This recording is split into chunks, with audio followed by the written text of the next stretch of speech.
Coming up on First at 4, a hospital and a college are put on lockdown in Middlesboro. And the president for the Kentucky Council on Post-Secondary Education makes a stop in eastern Kentucky. And another opportunity for frost ahead tonight, but we'll get warmer this week as well. Tracking the latest coming up as Mountain News First at 4 starts right now. Dedicated to eastern and southern Kentucky, this is WYMT Mountain News First at 4. Good afternoon, I'm Steve Hensley. First at 4, Southeast Kentucky Community and Technical College in Middlesboro was on lockdown this morning after several staff members received threatening electronic messages. WYMT's Keaton Hall joins us now live with more. Keaton? That's right, Steve. Those emails were actually sent by a student who attends classes here at the Middlesboro campus. Officials say the student was not on campus at the time the emails were sent, and there's no active threat. Officials say the emails were sent at around 10 a.m. this morning, and they contained, quote, threatening language. The school then went on lockdown until the Middlesboro Police Department gave the school the go-ahead. Students were then evacuated, and the school was shut down for the rest of the day. We're told everyone was okay. That's one thing that we want to ensure, is that our faculty, staff, and students are aware that we are well prepared to protect them and to keep them safe. And so we felt like that was the necessary protocol with our crisis management plan. Police say they've actually been in contact with the student who sent the messages, but there's no word yet on if there's going to be any charges brought against them. In Middlesboro, Keaton Hall, WYMT Mountain News. All right, Keaton, thank you very much. And we'll have more for Middlesboro coming up tonight at 6. Nashville Metro Police have now released body camera footage of the Covenant school shooting yesterday. Yesterday morning, police received a 911 call about the shooting when the shooter, 28-year-old Audrey Hale, arrived at the school. The shooter gained access through a side door and went upstairs to the second floor and shot at police through the windows. Hale hit the windshield of a police vehicle. Once police arrived to diminish the shooting, authorities engaged in gunfire with the shooter before ultimately killing Hale. We have no evidence that individuals were specifically targeted. This school, this church building, was a target of the shooter, but we have no information at present to indicate that the shooter was specifically targeting any one of the 6 individuals who were murdered.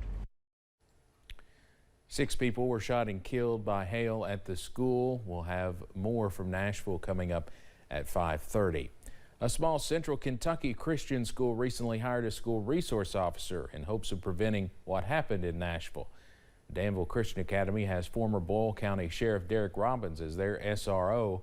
Robbins has been the school's resource officer for several months now. Robbins jumped at the opportunity and says new Sheriff Taylor Bottoms worked out an arrangement for this school to have an SRO along with the existing public schools. Having someone in the school system is a huge deterrent, and it's going to make the kids safer everywhere, not just in Boyle County, but everywhere. Gaining access to the building is also a lot more difficult than simply opening the door. There are secure entrances throughout the school, upstairs and down, and at several locations, each requiring a key fob or keypad entry. 3 people are in custody after a shooting near Rupp Arena in Lexington. It happened a little after 11:30 last night. Police say they were called to a robbery on Algonquin Street, just across from the street from the Central Bank Center where Rupp Arena is. When they arrived, they found 3 people. Police say a window at Rupp Arena was hit by the gunfire. There were no reported injuries. Officials at Central Bank Center say a glass window was shattered and it will likely take a few weeks to be fixed. All 3 suspects were arrested and charged with robbery, wanton endangerment, and fleeing. Well, we continue to watch at least a few showers pushing through the region this afternoon. The current look at Pinpoint Doppler has the very latest. Now you think, well, that's a lot of rain moving through Southwest Virginia and the Big Sandy. It's really not a lot. A lot of this, we just don't have a lot of moisture in the air. So a lot of what we're seeing is falling as virga, or rain that's simply evaporating before it hits the ground. You see that in motion. It's really not moving a ton. We don't have a lot of rain out there. It's mostly, again, just a little bit of low cloud cover. 55 from here in Hazard, and the view from Pikeville Medical Center as well. Temperatures in the middle and upper 50s. And your forecast first as we head through the next 12 hours. Those shower chances continue for a little bit tonight, but will fall back into the 40s as we head through the evening. And we're in the 30s when we wake up on our Wednesday morning. Details on what that means for frost potential in a few minutes, Steve. All right, Evan, thank you. The president for the Kentucky Council on Post-Secondary Education, Aaron Thompson, was in Perry County today, meeting with community, workforce, and education leaders. Thompson says his goal is to lead community conversations about why higher education matters. He says these conversations are aimed to develop stronger partnerships in an effort to grow businesses and the workforce through education. For us to keep up the economy that we have booming, and to really regionalize the economy where all of our state can boom, we're going to have a highly educated workforce. Thompson says the goal is for 60% of Kentucky citizens to have a credential that matters by 2030. WYMT's Olivia Calfee will have more from his conversation with community leaders tonight at 6.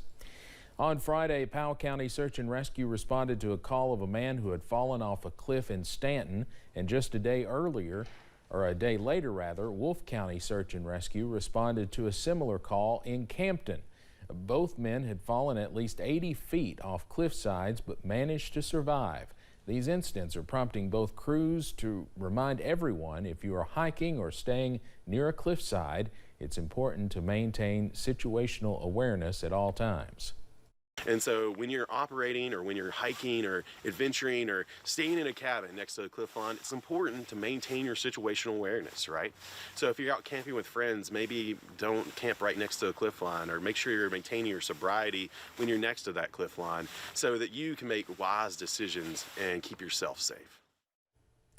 Those with Wolfe County Search and Rescue say if you or someone you are with happens to fall off a cliffside, it's important to immediately call 911 and to stay where you are so help can arrive sooner.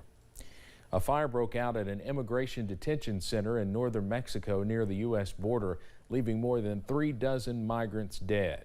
Hours after the fire broke out late last night, rows of bodies were laid out under sheets outside the facility in Ciudad across from El Paso, Texas. Ambulances, firefighters, and vans swarmed the scene. An official with the National Immigration Institute says at least 39 people have died and another 29 were injured. Mexico's Attorney General's office has launched an investigation. The Pacific nation of Vanuatu has found itself caught in the midst of a fight against global warming and a power struggle between the U.S. and China. That's as the two nations and their allies are using channels of climate diplomacy to cement their presence in the region. CNN's Anna Corrin has more.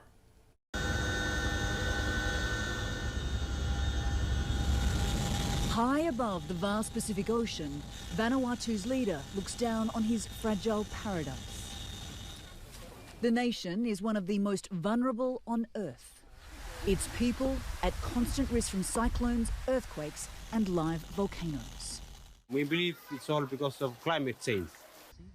On the remote island of Futuna, a village chief surveys the damage caused this month by 2 Category 4 cyclones that slammed his community in the same week. Cyclones are getting stronger and stronger every year. The fight against global warming is Vanuatu's existential crisis. But it's not the only global issue that clutches at this tiny nation. The people of these islands are getting wrapped up in the great power tussle between the US and China. Both want greater influence across the blue Pacific continent. US allies Australia and New Zealand have always viewed the Pacific as their neighbourhood. So when the cyclones hit Vanuatu, they were first in to help.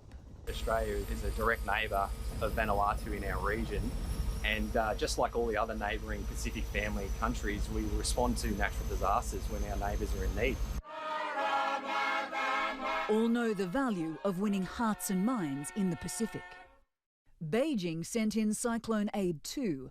But as China and the US talk about new embassies, new military bases and new economic deals in the region, Vanuatu's climate change adaptation minister says to keep old friends or win new ones, you have to listen to what they need.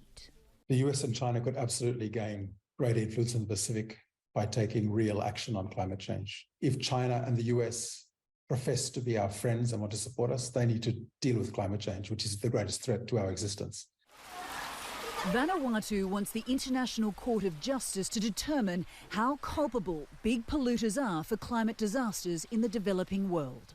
This is a question about human rights, the rights of people to live on this planet. That path to climate justice could also lead great powers toward geopolitical influence in the Pacific. Anna Corrin, CNN.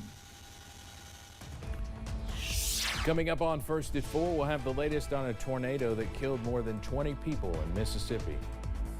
Plus, it's looking frosty as we head into tonight. The very latest coming up after this.